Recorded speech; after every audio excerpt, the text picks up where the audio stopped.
जाना तभी तो बोलो मुझे।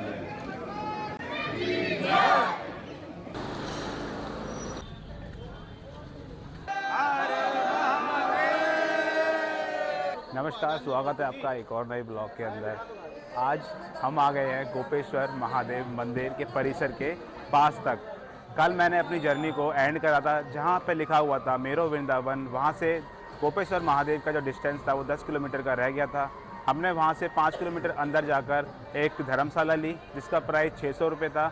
अब वहाँ से हम पैदल चलते चलते गोपेश्वर महादेव के परिसर तक आ गए हैं।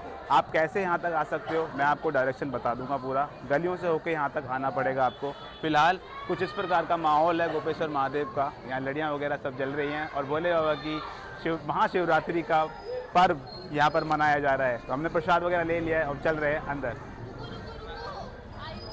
वृंदावन से गोपेश्वर महादेव की दूरी तकरीबन 2 किलोमीटर की है। आप वहां से ई रिक्शा, ऑटो, अपना व्हीकल या फिर आप पैदल चल के भी यहां तक आ सकते हो। आपको वृंदावन के गांधी पार्क तक आप आना पड़ेगा। वहां से आपकी पैदल यात्रा शुरू हो जाएगी। अगर आप अपनी बाइक से आना चाहते हो तो आप मंदिर परिसर तक जा सकते हो। तो भाई गोपेश्वर महादेव जाने के लिए आपको गलियों से होकर गुजरना पड़ेगा और उसके बीच में काफ़ी आपको मंदिर देखने को मिलेंगे। जैसे कि एक मंदिर मैंने आपको दिखाया, यह मंदिर भी आपको देखने को मिलेगा। अभी मैंने पूछा तो इसको बोल रहे हैं राधा गोविंद मंदिर है और ये बहुत ही ज़्यादा प्राचीन मंदिर है। आप इधर भी दर्शन कर सकते हो गोपेश्वर महादेव जाने से पहले, ये रास्ते में ही पड़ेगा। तो भाई गोपेश्वर महादेव का एक बहुत पुराना इतिहास है। कई ग्रंथों में और कई शास्त्रों में वर्णन किया गया है कि जो महादेव थे जब श्री कृष्ण जी रास कर रहे थे गोपियों के साथ में अपने कई रूप रखकर, तो महादेव को भी इच्छा हुई श्री कृष्ण जी के साथ में रास रचाने की, रास करने की। तो महादेव जी अपने कैलाश से नीचे उतर कर आए धरती पर और जब वृंदावन में उन्होंने रास रचाने के लिए श्री कृष्ण जी से मिलने की कोशिश करी तो वहाँ पर उनको घुसने नहीं दिया। तो फिर महादेव जो थे वो माता पार्वती के पास गए और उन्होंने बताया कि वहाँ पर मुझे घुसने नहीं दिया जा रहा। बोल रहे हैं कि वहाँ पर सिर्फ महिलाएं और गोपियाँ ही अलाउड है और कोई अलाउड नहीं है। तो माता पार्वती ने उनको माँ यमुना के पास में भेजा और माँ यमुना ने महादेव जी को गोपी रूप में तैयार कर फिर महाराज के लिए भेजा, जहाँ पर उन्होंने श्री कृष्ण जी के साथ में महाराज किया और वो भी आनंदित हुए। गोपी रूप में जब जाकर श्री कृष्ण जी के साथ में उन्होंने महाराज किया तो जब राज ख़त्म हो गया तो वो लौटकर अपने कैलाश पर जा रहे थे। तभी श्री कृष्ण जी ने उनसे आग्रह किया कि आप यहीं पर रुक जाइए और हमें आपके दर्शन की हमेशा अभिलाषा रहती है। यहाँ ब्रजवासी हैं, उनको आपके दर्शन की अभिलाषा रहती है। तो महादेव जी ने अपना एक रूप रखकर गोपेश्वर महादेव के रूप में यहाँ पर स्थापित हो गए। ओम नमः शिवाय, ओम नमः शिवाय, हर हर महादेव। महादेव को जल अर्पित करेंगे, दूध गाय का और महादेव के सारे प्रसाद की यहाँ पर सामग्री हमने ले ली है और अब चल रहे हैं। इन गलियों से होकर जाना पड़ता है महादेव के मंदिर तक। शिवरात्रि का दिन है।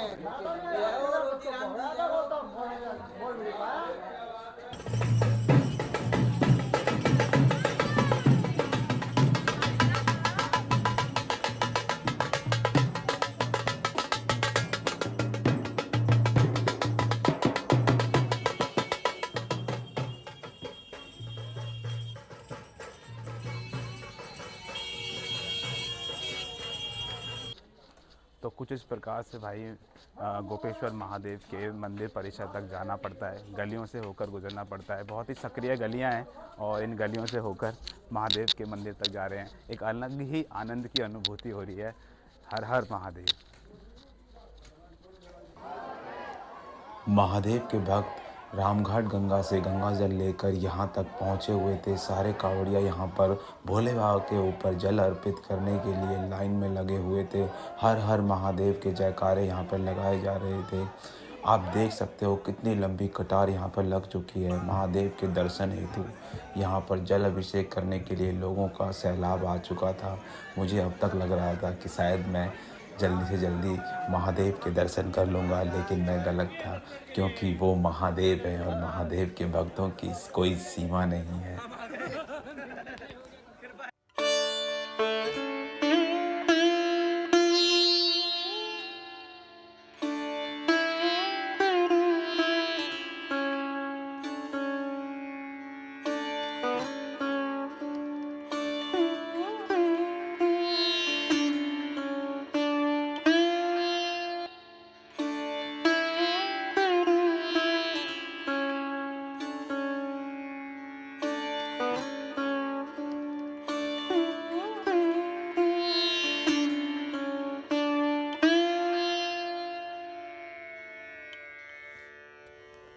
महादेव पर जल अभिषेक करने के लिए मैं भी लाइन में लग चुका था और महादेव पे जल अभिषेक करने की प्रतीक्षा कर रहा था।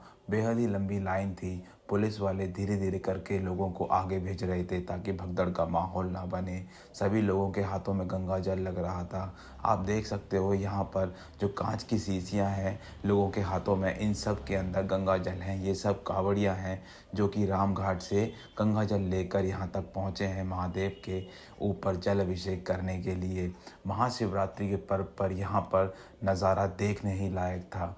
चारों तरफ आपको मेला सा दिखाई देगा। ऊपर बंदर देख रहे थे इधर से उधर के कुछ खाने को मिल जाए, किसी के हाथ में से कुछ छीन लेते थे तो किसी के हाथ में से कुछ। वृंदावन में ऐसा होता रहता है क्योंकि यहाँ के बंदर बहुत ही ज़्यादा शरारती हैं।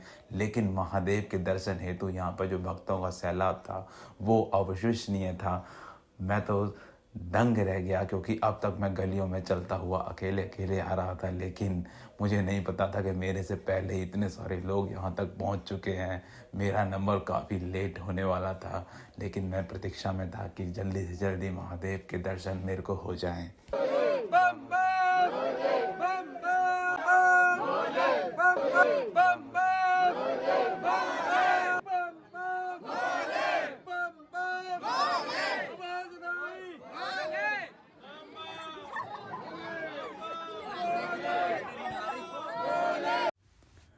इस मंदिर में महादेव गोपी स्वरूप में विराजमान हैं। यह विश्व का एक ऐसा मंदिर है जहाँ पर महादेव को 16 श्रृंगार चढ़ाए जाते हैं। यह मंदिर देखने में बेहद ही ज़्यादा भव्य और शानदार दिखाई देता है। हालांकि यहाँ पर हर साल महाशिवरात्रि पर भक्तों का तांता लगा रहता है, लेकिन अन्य पर्वों पर भी यहाँ पर भक्तगण आते हैं और महादेव के दर्शन करते हैं।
महाशिवरात्रि के पर्व पर ये है बेडमी पूड़ी और ये सूजी से बनी होती है।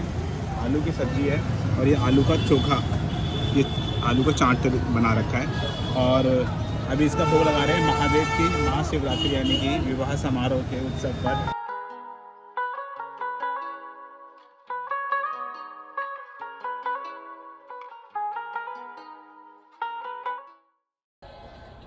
तो आपको मेरा ये ब्लॉग कैसा लगा प्लीज़ मुझे कमेंट करके ज़रूर बताना। मिलता हूँ फिर से एक नए ब्लॉग के अंदर। टिल देन जय श्री राम।